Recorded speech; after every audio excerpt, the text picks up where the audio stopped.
আপনি কি মনে করেন জামায়াতে ইসলামী এই রাজনীতির পক্ষে অন্তরায়? কারণ বাংলাদেশ পন্থা তো জামায়াতও নিতে পারে, জামায়াতের অসুবিধা কি বাংলাদেশ পন্থা নিতে? মানে ৭১ সালে অবস্থা যাই হোক না কেন, কিন্তু মাহফুজকে আক্রমণ, মানে অন্যর দিক দিয়ে না, মাহফুজের এই আক্রমণ শুধু এটা আজকে এইবার না, কিন্তু মাহফুজ যখনই এই জাতীয় কথা বলতে গেছেন তাকে কিন্তু সজ্ঞানে বা অজ্ঞানে এই আক্রমণের শিকার তাকে হতেই হয়েছে। এইটার কারণটা কি আসলে? জামায়াতের কি প্রবলেম একটা মধ্যপন্থা বা একটা বাংলাদেশ পন্থা নিলে?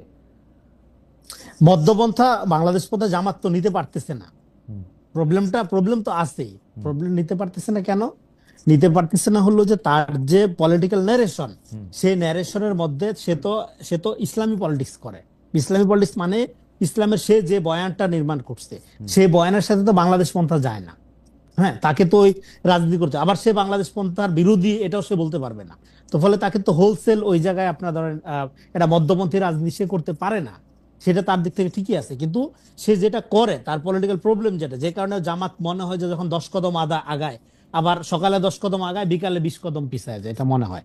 অভ্যুত্থানের পরে এটা ভালোভাবে দেখা যাচ্ছে। কারণ হলো সে সবসময় একটা প্রো ইস্টাবলিশমেন্ট রাজনীতি করে। যেমন ধরেন দেখেন, এই যে সমন্বয়কদের মধ্যে দেখবেন যে অনেককে ছাত্রলীগের সাথে যুক্ত ছিল, এবং পরে তারা সমন্বয়ক এর পরে এখন ছাত্র শিবির আকারে হাজির হচ্ছে। হ্যাঁ, এবং প্রশাসনে আপনি দেখেন প্রচুর লোক আওয়ামী লীগের সময় আওয়ামী লীগের সাথে ছিল, এখন তারা বিএনপি জামাত হিসেবে হাজির হচ্ছে, বিএনপি কম জামাতি বেশি হিসেবে হাজির হচ্ছে। এর ফলে প্রফেশনাল যে লোকটা সে কিন্তু ডিপ্রাইভ হচ্ছে, যে আচ্ছা ওই আমলে আমি বঞ্চিত, এখনো আমি বঞ্চিত। তো আমি বলতেছি যে পলিটিক্যালি একটা ট্রান্সপারেন্সি এইটার একটা গুরুত্ব আছে। আপনি এখন ফ্যাসিবাদ তো আপনার ধরেন শুধুমাত্র শেখ হাসিনার ক্ষমতা কাঠামো এটার কারণেই আপনার বিকশিত হইতে পারছে তা তো না। এটা তো ব্যক্তি চরিত্রের ব্যাপার। আপনি যখন আপনার পজিশনের সাথে কম্প্রোমাইজ করেন, তখন তো ফ্যাসিবাদকে আপনি ফ্যাসিলিটেট করলেন।